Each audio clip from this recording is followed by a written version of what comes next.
Assalamualaikum warahmatullahi wabarakatuh. Perkenalkan, saya Eka Fauzia dengan NIM 2301021300. Pada kesempatan kali ini, saya akan menjelaskan tentang biaya modal atau cost of capital, yaitu sebuah konsep penting dalam dunia keuangan dan pengambilan keputusan investasi perusahaan. Baik, tanpa berlama-lama, langsung saja kita simak penjelasannya. Untuk yang pertama, saya akan membahas pengertian biaya modal. Biaya modal adalah biaya real yang harus dikeluarkan oleh perusahaan untuk memperoleh dana baik dari utang, saham preferen, saham biasa, maupun laba ditahan. Biaya ini digunakan sebagai ukuran untuk menilai diterima atau tidaknya suatu investasi dengan membandingkan tingkat keuntungan dengan biaya modalnya. Jadi, sederhananya biaya modal itu adalah biaya yang harus dikeluarkan perusahaan untuk mendapatkan dana. Dana ini bisa berasal dari pinjaman atau dari penjualan saham. Biaya ini penting karena jadi tolak ukur. Kalau keuntungan proyek lebih besar dari biaya modal, maka proyek layak dijalankan. Baik, untuk selanjutnya biaya modal dibedakan menjadi dua macam. Yang pertama, biaya modal individual. Telah dijelaskan di depan bahwa biaya modal atas perusahaan adalah biaya modal rata-rata dari biaya tiap jenis modal atau biaya modal individual. Berikut ini akan dijelaskan masing-masing perhitungan biaya modal dimaksud yang dimulai dengan perhitungan biaya modal secara individual, hutang jangka pendek, hutang jangka panjang, dan biaya modal sendiri. Jadi intinya, biaya modal individual itu adalah biaya dari masing-masing sumber dana yang dimiliki perusahaan. Misalnya pinjaman bank, obligasi, atau modal dari pemegang saham. Tiap sumber dana punya biaya sendiri-sendiri. Nah, itu yang dihitung satu persatu dulu. Kemudian yang kedua, ada biaya modal keseluruhan, yaitu biaya modal yang memperhitungkan seluruh biaya atas modal yang digunakan oleh perusahaan. Kalau yang biaya modal keseluruhan ini berarti dihitung dari semua sumber dana yang digunakan oleh perusahaan, bukan hanya satu jenis saja. Perhitungan ini disebut WACC atau Weighted Average Cost of Capital.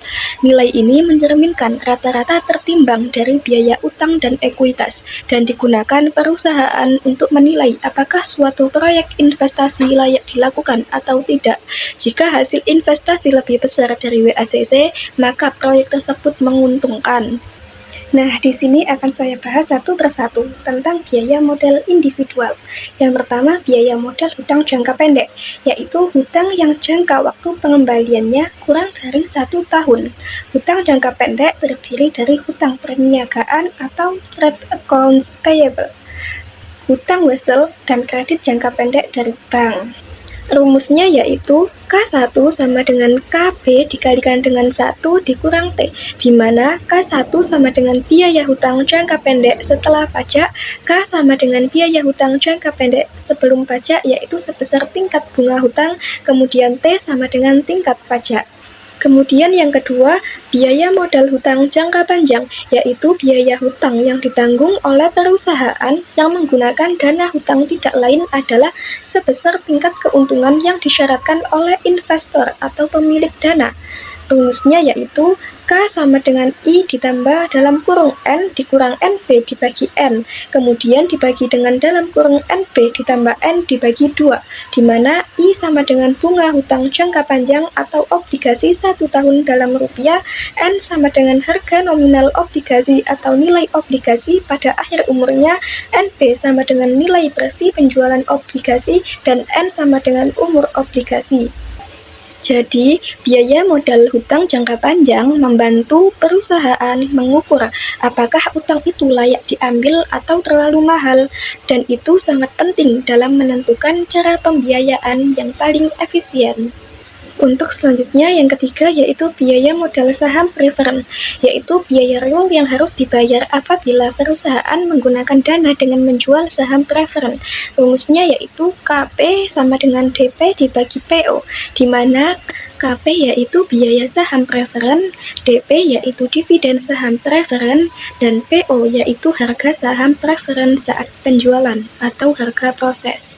Jadi, biaya modal saham preferen adalah biaya tetap yang wajib dibayar perusahaan sebagai konsekuensi dari menjual saham preferen. Ini penting untuk diketahui agar perusahaan bisa membandingkan apakah mencari dana lewat saham preferen itu efisien atau justru terlalu membebani. Kemudian yang keempat, biaya modal saham biasa dan laba ditahan, yaitu modal saham biasa dan laba ditahan atau sering disatukan menjadi biaya modal sendiri atau biaya ekuitas, atau kadang-kadang disebut biaya modal saham biasa saja, merupakan biaya yang dikeluarkan oleh perusahaan yang memperoleh dana dengan menjual saham biasa atau menggunakan laba ditahan untuk investasi. Untuk menghitung biaya ekuitas digunakan dua model pendekatan, yaitu yang pertama pendekatan model diskonto dividen atau dividen discount model, yang kedua pendekatan CAPM atau capital asset pricing model. Jadi, pendekatan ini cocok digunakan ketika perusahaan membayar dividen secara konsisten. Kemudian, ketika investor mengharapkan pendapatan utama dari dividen. Dengan model ini, perusahaan bisa tahu berapa besar imbal hasil yang diharapkan investor dari dividen, sehingga mereka bisa menentukan apakah biaya modalnya masih masuk akal atau terlalu tinggi. Nah, untuk model diskonto dividen atau MDD menjelaskan bahwa biaya ekuitas merupakan tingkat diskonto yang menyeimbangkan nilai sekarang dari keseluruhan dividen per lembar saham yang diharapkan di masa akan datang. Sehingga biaya modal merupakan faktor diskonto dari dividen yang ada.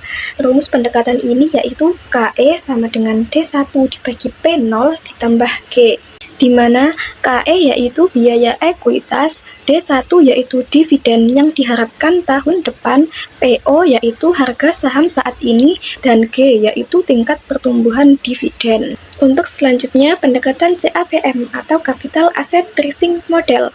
Model CAPM atau model penetapan harga aktiva modal merupakan model penetapan biaya modal dengan menganalisis hubungan antara tingkat return saham I atau RI yang diharapkan dengan return pasar atau market return atau RM yang terjadi.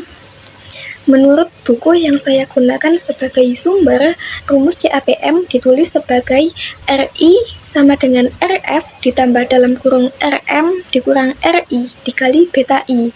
Tetapi berdasarkan teori keuangan yang benar, seharusnya RI sama dengan RF ditambah beta I dikali dalam kurung RM dikurang RF, karena yang dikurangkan seharusnya adalah return bebas risiko, bukan return saham, di mana RI sama dengan tingkat return saham yang diharapkan, RF sama dengan tingkat return bebas risiko, RM sama dengan return portofolio pasar yang diharapkan, dan beta I sama dengan koefisien beta saham I.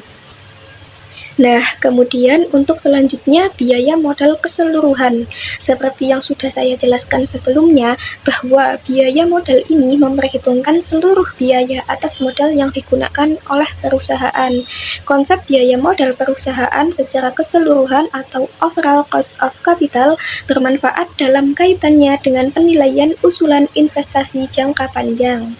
Misalnya, jika kita ingin menentukan proyek investasi yang harus diambil, maka kita dapat menentukannya dengan membandingkan besarnya biaya modal yang harus dikeluarkan dengan tingkat keuntungan yang diperoleh di masa datang. Karena biaya modal dari masing-masing sumber dana berbeda-beda, maka untuk menetapkan biaya modal dari perusahaan secara keseluruhan perlu dihitung biaya modal rata-rata tertimbangnya atau WACC. Sebagai unsur penimbangnya adalah proporsi dana bagi setiap jenis atau sumber modal yang digunakan dalam investasi proyek tersebut. Demikian materi yang dapat saya sampaikan kali ini. Kurang lebihnya saya mohon maaf. Semoga bisa bermanfaat dan dapat dipahami dengan baik. Wassalamualaikum warahmatullahi wabarakatuh.